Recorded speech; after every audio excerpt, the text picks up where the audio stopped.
ഇവിടെയിൽ അസ്സാമിൽ ഇന്ന് ഭയങ്കര പ്രൊട്ടസ്റ്റ് ആയിരുന്നു. എന്താണെന്ന് പറഞ്ഞാൽ ഈ പ്രൊട്ടസ്റ്റ് എന്ന് പറഞ്ഞാൽ ഈ അസ്സാമിൽ കുറേ ഈ ബംഗ്ലാദേശിൽ നിന്നും കുടിയേറി പാർത്ത കുറേ കുടിയേറ്റക്കാരുണ്ട് അസ്സാമിൽ. അപ്പോൾ അവരെല്ലാം ഈ ബോർഡർ ഏരിയയിൽ ഗവൺമെൻറ് സ്ഥലങ്ങളാണ് ഇവരെല്ലാം കയ്യേറി അവിടെ വലിയ വലിയ വീടുകൾ, മോസ്ക്, അതേപോലെ ഈ ഉസ്താദുമാരുടെ പള്ളിയിൽ ഉസ്താദുമാരുടെ വീടുകൾ ഇതെല്ലാം നല്ല രീതിയിൽ പണിത് വെച്ചിരിക്കുകയാണ്. ഇതെല്ലാം തന്നെ ഹേമന്ത് ബിസ്വാ ശർമ്മ അസ്സാമിൻ്റെ ചീഫ് മിനിസ്റ്റർ ബുൾഡോസർ എടുത്തുകൊണ്ട് പോയി കംപ്ലീറ്റ് തകർത്ത് തരിപ്പണമാക്കി കളഞ്ഞിരിക്കുകയാണ്. അവിടെ കരച്ചിലും നിലവിളിയും എല്ലാം കേൾക്കുന്നുണ്ട്. പക്ഷേ ഫാക്ട് എന്താണെന്ന് വെച്ചാൽ അനധികൃതമായിട്ട് കയ്യേറിയിട്ടാണ്, ഗവൺമെന്റിന്റെ സ്ഥലം അനധികൃതമായിട്ട് കയ്യേറി വീട് വെച്ചിരിക്കുകയാണ്.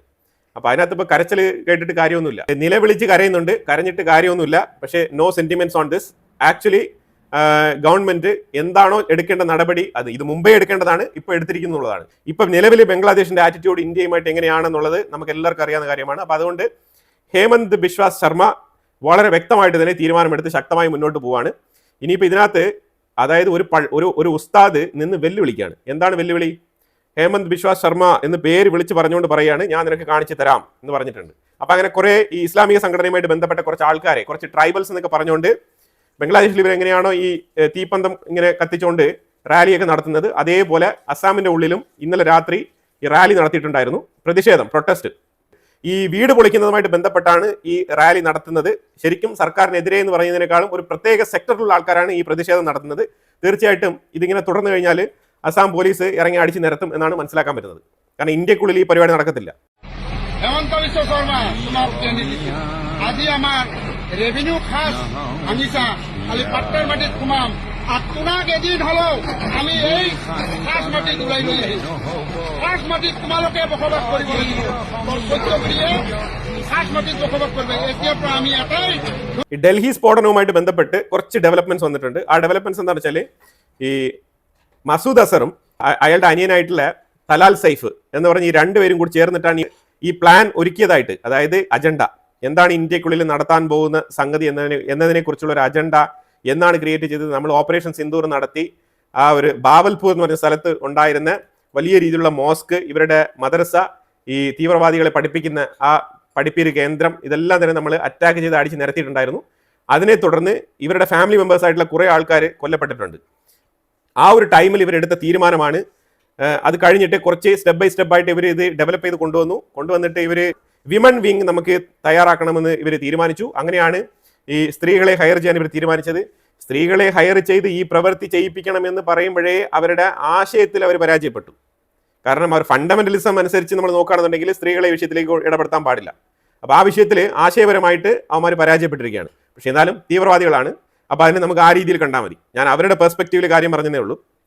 അപ്പോൾ അങ്ങനെ സ്ത്രീകളെ ഉൾപ്പെടുത്തുന്നതിന് പാകിസ്ഥാനിൽ സാദിയ അസാർ എന്ന് പറഞ്ഞ ഒരു ലേഡിയാണ് ഈ ഒരു സ്ത്രീകളുടെ ജയ്ഷെ മുഹമ്മദ് വിങ്ങിന്റെ ഹെഡായിട്ട് നിയമിച്ചിരിക്കുന്നത്, സാദിയ അസാർ. ആ ലേഡിയാണ് ഇന്ത്യയിലുള്ള ഈ ഷഹീൻ സയ്യിദ്, ഈ ഷഹീൻ എന്ന് പറഞ്ഞ ലേഡി ഡോക്ടറിനെ കമ്മ്യൂണിക്കേറ്റ് ചെയ്ത് വൃത്തിയായിട്ട് ബ്രെയിൻ വാഷ് ചെയ്ത് എടുത്തിരിക്കുന്നത്. അതിനോടൊപ്പം ഈ ഷഹീൻ സയ്യിദാണ് ഈ മുസമിൽ എന്ന് പറഞ്ഞ ആ ഒരു ഡോക്ടറിനെ കൃത്യമായിട്ട് ട്യൂൺ ചെയ്ത് ഈ തീവ്ര നിലപാടുള്ള ആശയത്തിലേക്ക് കൊണ്ടുവന്നിരിക്കുന്നത്. ബാക്കി ഇവർ രണ്ടുപേരും കൂടി ചേർന്നിട്ടാണ് ഇന്ത്യക്കുള്ളിൽ കംപ്ലീറ്റ് വരെയും ഇങ്ങനെ മാനിപ്പുലേറ്റ് ചെയ്ത് കൊണ്ടുവന്നിരിക്കുന്നത്. ഇതിനകത്ത് മാനിപ്പുലേഷൻ ഒന്നുമില്ല, ജസ്റ്റ് ചെറിയൊരു സ്പാർക്ക് ഇട്ട് കൊടുത്തു എന്ന് മാത്രം, അത്രേ ഉള്ളൂ. ഇതിനകത്ത് ജയ്ഷെ മുഹമ്മദ് എന്ന് പറഞ്ഞ ആ ഒരു സംഘടനയുടെ പേര് വരാതിരിക്കാൻ വേണ്ടിയിട്ട് ഇവർ പല രീതിയിൽ ശ്രമിച്ചിട്ടുണ്ട്. അതിന് വേണ്ടിയിട്ട് 2 സംഘടനകളെ ഇവരിവിടെ ഉള്ളിലേക്ക് കൊണ്ടുവന്നിട്ടുണ്ട്. അപ്പോൾ ഇതെന്താണ് ഇവർ ചെയ്തിരിക്കുന്നത് പറഞ്ഞാൽ, ജമാഅത്തുൽ മുഹ്മിൻ എന്ന് പറഞ്ഞ സംഘടനയാണ് ഈ പെണ്ണുങ്ങൾക്ക് വേണ്ടിയിട്ട് ഇവർ രൂപീകരിച്ചത്. അപ്പോൾ അതുകൊണ്ട് ഈ ജയ്ഷെ മുഹമ്മദ് എന്ന് പറഞ്ഞ സംഘടനയുടെ ഇടപെടൽ ഇന്ത്യക്കുള്ളിൽ ഇല്ല എന്ന് വരുത്തി തീർക്കാൻ വേണ്ടിയിട്ടാണ് ഇവർ ഇങ്ങനെ ഒരു മറ്റൊരു സംഘടന രൂപീകരിച്ചത്. തീർച്ചയായിട്ടും ഇന്ത്യൻ ഇന്റലിജൻസിന് തെളിയിക്കാൻ പറ്റും, അതിനുള്ള പ്രൂഫുണ്ട്. അപ്പോൾ ഈ ജമാഅത്തുൽ മുഹ്മിനാണ് ഈ ഡൽഹിയുമായിട്ട് ബന്ധപ്പെട്ട വിഷയത്തിൽ ഏറ്റവും കൂടുതൽ കോർഡിനേറ്റ് ചെയ്തിരിക്കുന്നത്. ഈ സാദിയ അസാർ എന്ന് പറഞ്ഞ ലേഡി POK ഭാഗത്തിരുന്ന് ഈ ഷഹീൻ എന്ന് പറഞ്ഞ ഈ ഇന്ത്യക്കുള്ളിലുള്ള ഈ ഡോക്ടറെ കൺട്രോൾ ചെയ്യുന്ന വ്യക്തി ഈ സാദിയ അസാറാണ്. പിന്നെ ഇതിനകത്ത് ഏറ്റവും കൂടുതൽ ഇമ്പോർട്ടൻ്റ് ആയിട്ട് ഒരു മൗലാന ഇർഫാൻ അഹമ്മദ് എന്ന് പറഞ്ഞ ഒരു മൗലവി, അയാളെ അറസ്റ്റ് ചെയ്തിട്ടുണ്ട്. ഇയാളാണ് ഏറ്റവും കൂടുതൽ ഡൗട്ട് ക്ലിയർ ചെയ്യുന്ന ആൾ.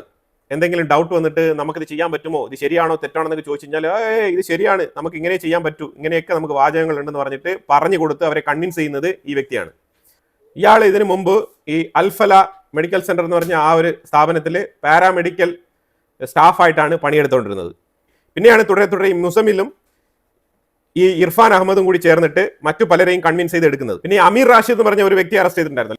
ഈ അമീർ റാഷിദ് എന്ന് പറഞ്ഞവനാണ് ഈ വെഹിക്കിൾസ് എവിടെയൊക്കെ സെക്കൻഡ് ഹാൻഡ് വണ്ടികളുണ്ട്, എവിടെയൊക്കെ പോയാൽ എന്തൊക്കെ കിട്ടും, എത്ര റെക്കോർഡുണ്ട്, ഇതെല്ലാം പരിശോധിച്ച് പഴയ വണ്ടികൾ 5-6 തവണ കൈമാറപ്പെട്ട വണ്ടികൾ, രേഖയില്ലാത്ത വണ്ടികൾ, ഇതെല്ലാം തപ്പിപ്പിടിച്ച് കൂടുതലായിട്ട് ആ ഒരു വെഹിക്കിൾ ഡീലിംഗുമായിട്ട് മുന്നോട്ട് പോയിരുന്ന വ്യക്തിയാണ് ആമിർ റാഷിദ്.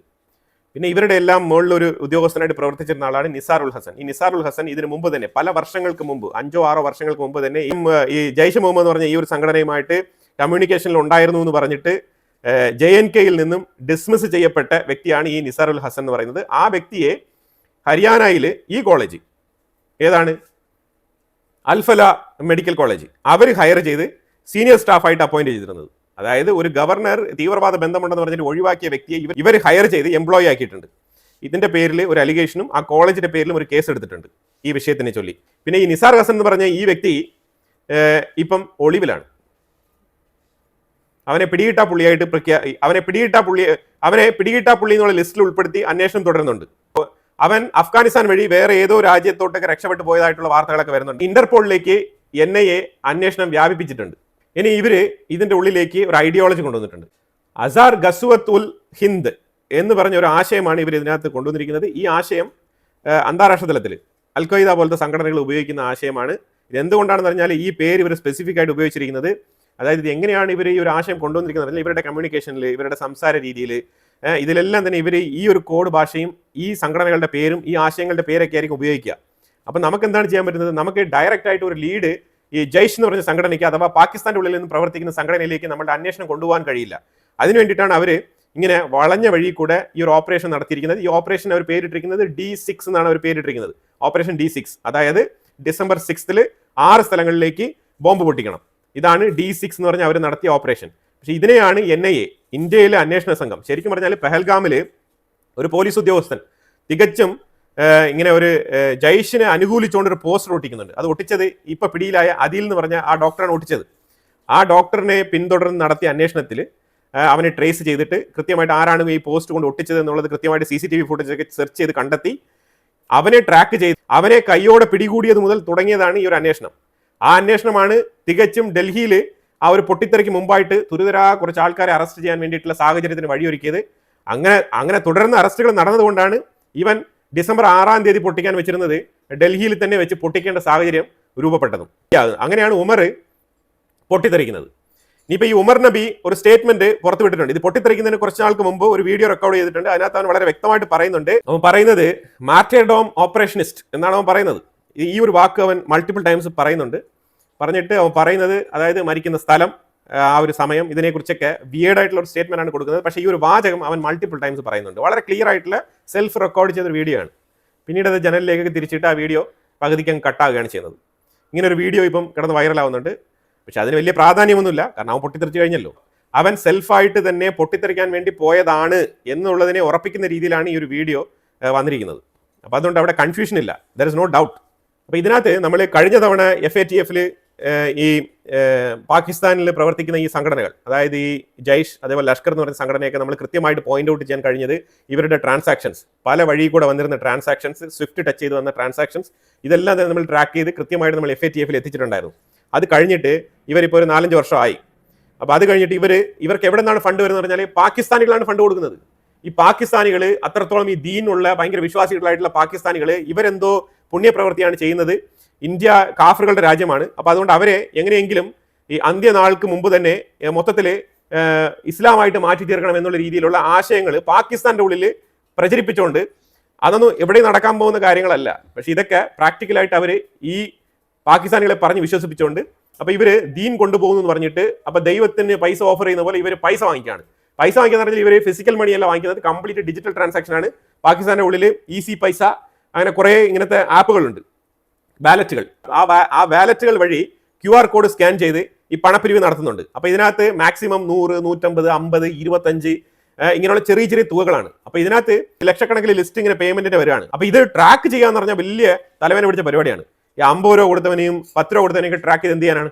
ഒരു രീതിയിലും ഇത് ലെജിറ്റിമേറ്റ്, ഒരു രീതിയിലും ഈ ക്ലെയിം, നമ്മൾ ഉന്നയിക്കുന്ന ക്ലെയിമിന്, ഇവരുടെ ഫണ്ട് ശേഖരണത്തിനുള്ള ക്ലെയിം ഉണ്ടല്ലോ, ആ ക്ലെയിമിന് ഒരു ലെജിറ്റിമസി കിട്ടത്തില്ല. കാരണം ഈ രീതിയിൽ തീവ്രവാദികൾക്കൊക്കെ ഫണ്ട് എന്ന് പറഞ്ഞു കഴിഞ്ഞാൽ ഹ്യൂജ് ആയിട്ടൊരു എമൗണ്ട് വരുമ്പോഴാണ് കൃത്യമായിട്ട് ഇതിനെ ട്രാക്ക് ചെയ്ത് അതിനെ നമുക്ക് വേണ്ട രീതിയിൽ അവർക്കെതിരെ ഉപയോഗിക്കാൻ പറ്റുന്നത്. പക്ഷേ ഇത് ഈ ചില്ലറ ട്രാൻസാക്ഷൻ, ഇങ്ങനെ വർഷക്കണക്കായിട്ട് ചില്ലറ ട്രാൻസാക്ഷൻ വാങ്ങിച്ച് ഇവരെന്ത് ചെയ്യാന്ന് പറഞ്ഞാൽ ഒരു ആപ്പിൽ കുറച്ച് നാൾ ഒരു അക്കൗണ്ട് ഉപയോഗിക്കും, പിന്നെ ആ അക്കൗണ്ട് സസ്പെൻഡ് ചെയ്യും, പിന്നെ പുതിയ അക്കൗണ്ട്, അങ്ങനെ ഓരോ തവണയും 2000-3000 അക്കൗണ്ടുകൾ ഇങ്ങനെ ഫ്രഷ് ആയിട്ട് ഓപ്പൺ ചെയ്ത് ഇവർ പൈസ പിരിക്കുകയാണ്. അങ്ങനെ പൈസ പിരിച്ചത് കൊണ്ട് ഇത്തവണ നമുക്ക് പൈസയുടെ ട്രാക്കിംഗ് നമുക്ക് ചെയ്യാൻ പറ്റാത്ത അവസ്ഥയിൽ ആയിരിക്കുകയാണ്. ഇതെല്ലാം തന്നെ ഇന്ത്യയുടെ അന്വേഷണത്തിൽ കണ്ടെത്തുന്ന കാര്യങ്ങളാണ്. അപ്പോൾ ഇതെല്ലാം തന്നെ നമ്മൾ നേരിടുന്ന വെല്ലുവിളികളും കൂടിയാണ്. അപ്പോൾ ഇതിനെയൊക്കെ മറികടന്നുകൊണ്ട് വേണം നമ്മൾ പാകിസ്ഥാന്റെ ലിങ്ക് പ്രൂവ് ചെയ്യാൻ. അതിലേക്കാണ് പാകിസ്ഥാനെ എങ്ങനെ ബന്ധിപ്പിക്കാൻ പറ്റും എന്നുള്ള രീതിയിലാണ് നമ്മുടെ അന്വേഷണം ഇപ്പോൾ പുരോഗമിക്കുന്നത്. ഇതാണ് നിലവിലെ നമ്മുടെ അന്വേഷണം എത്തി നിൽക്കുന്ന ഒരു സ്റ്റേജ്. ഇപ്പൊ ഇവര് ഈ ജയ്ഷ് അഥവാ ഈ ലഷ്കർ എന്ന് പറഞ്ഞ രണ്ട് സംഘടനകളും പല സ്ഥലങ്ങളിലായിട്ട് അവരുടെ ബ്രാഞ്ച് വികസിപ്പിച്ചിട്ടുണ്ട്. കാരണം ഇപ്പം ഇവര് ബാവൽപൂരിൽ മാത്രമല്ല, ബാവൽപൂരിൽ അവർക്ക് ഇതേപോലെ പ്രവർത്തന കേന്ദ്രമുണ്ട്. അതുപോലെ തന്നെ കറാച്ചി, മുസഫറാബാദ്, കോർട്ട്ലി, മൻഷേറ എന്ന് പറഞ്ഞ ഇത്രയും സ്ഥലങ്ങളിലാണ് ഇവരുടെ സെന്റർ ഇപ്പം സ്പ്രെഡ് ചെയ്തിരിക്കുന്നത്. അപ്പൊ ഇവര് പല സ്ഥലങ്ങളിൽ നിന്നാണ് ഇപ്പൊ പ്രവർത്തിക്കുന്നത്. അപ്പൊ അതായത് നമ്മൾ ഒരു സെന്റർ മാത്രം ടാർഗറ്റ് ചെയ്യാൻ പറ്റത്തില്ല. നമ്മൾ ടാർഗറ്റ് ചെയ്യുന്നെങ്കിൽ ഇപ്പൊ ഈ 4-5 സ്ഥലങ്ങൾ ടാർഗറ്റ് ചെയ്യേണ്ട സാഹചര്യമാണ്. ഇതുവരെ ഈ ഡൽഹി പൊട്ടിത്തെറി കേസുമായിട്ട് ബന്ധപ്പെട്ട് 22 പേര് കൺവിൻസ് ആയിട്ടുണ്ട്, കുറ്റസമ്മതം നടത്തിയിട്ടുണ്ട്. അതുപോലെ 30 പേര് ഇവർക്ക് ഹെൽപ്പ് ചെയ്തിട്ടുണ്ട്. 30 പീപ്പിൾ ഇവരുടെ സറൗണ്ടിങ്ങിൽ ഹെൽപ്പ് ചെയ്തിട്ടുണ്ട്. ഇവരെ ഏറ്റവും കൂടുതൽ ഈ ഒരു ജിഹാദ് സ്പ്രെഡ് ചെയ്ത് നടത്തിയത് 3 സ്റ്റേറ്റുകളിലായിട്ടാണ്. JNK, ഹരിയാന, UP ഇത്തരം സ്ഥലങ്ങളിലാണ് ഇവർ സ്പ്രെഡ് ചെയ്തിരിക്കുന്നത്. ഇപ്പോൾ ഈ അൽഫല യൂണിവേഴ്സിറ്റി എന്ന് പറഞ്ഞാൽ ഡൽഹിയുമായിട്ട് ഏതാണ്ട് 45 കിലോമീറ്റർ ദൂരപരിധി മാത്രമാണ് ഉള്ളത്. വളരെ ക്വിക്കായിട്ട് ഇവർക്ക് ഡൽഹിയിലേക്ക് എത്താൻ പറ്റും. അതാണ് ഇതിലെല്ലാം പ്രത്യേകത. ഇവരുടെ പദ്ധതി എന്ന് പറഞ്ഞാൽ ഡിസംബർ 6 ഡ്രോൺ ആക്രമണം പ്ലസ് 6 സ്ഥലങ്ങളിൽ ഈ പൊട്ടിത്തെറി ഇത് നടത്തിയിട്ട് ഇവന്മാർക്കെല്ലാം എസ്കേപ്പായി പാകിസ്ഥാനിലേക്ക് പോകാനുള്ള പദ്ധതിയായിരുന്നു ഇവരുടെ മുന്നിൽ ഉണ്ടായിരുന്നത്. അപ്പം അതുകൊണ്ട് ഇപ്പോൾ പാകിസ്ഥാനിലേക്കല്ല, കൃത്യമായിട്ട് ഇപ്പം ഇന്ത്യയുടെ ജയിലറയ്ക്കുള്ളിലാണ് ഇപ്പോൾ പൊയ്ക്കൊണ്ടിരിക്കുന്നത്. പിന്നെ ഇവർ ഈ സ്വിറ്റ്സർലാൻഡ് ബേസ്ഡ് ആയിട്ടുള്ള ഒരു സീക്രട്ട് ആപ്പ് ഉപയോഗിച്ചെന്ന് നമ്മൾ പറഞ്ഞിട്ടുണ്ടായിരുന്നല്ലോ. ആ ആപ്പ് ശരിക്കും ലാസ്റ്റ് മിനിറ്റ് കമ്മ്യൂണിക്കേഷൻസിന് വേണ്ടിയിട്ട് മാത്രമാണ് ഇവർ ഉപയോഗിക്കുന്നത്. അതായത് ആ ഒരു ഈവന്റുമായിട്ട് ബന്ധപ്പെട്ട് ലാസ്റ്റ് മിനിറ്റിൽ ഒരു കോർഡിനേഷൻ നടത്താൻ വേണ്ടിയിട്ടാണ് ഈ ആപ്പ് ഒരു സീക്രട്ട് ആപ്പ് എന്നുള്ള നിലയിൽ ഉപയോഗിക്കുന്നത്. അപ്പം ഇത്തരം വിഷയങ്ങളാണ് ഇപ്പോൾ പുറത്തു വന്നുകൊണ്ടിരിക്കുന്നത്. ഇതിൽ കൂടുതൽ അന്വേഷണ വിവരങ്ങൾ പുറത്തു വരുന്ന മുറയ്ക്ക് അടുത്ത വീഡിയോയിൽ അപ്ഡേറ്റ് ചെയ്യാം. ഇതിനെക്കുറിച്ചുള്ള അഭിപ്രായങ്ങൾ കമന്റ് ബോക്സിൽ രേഖപ്പെടുത്തുക. കൂടുതൽ വാർത്തകളുമായിട്ട് അടുത്ത വീഡിയോയിൽ വരാം. Thank you so much.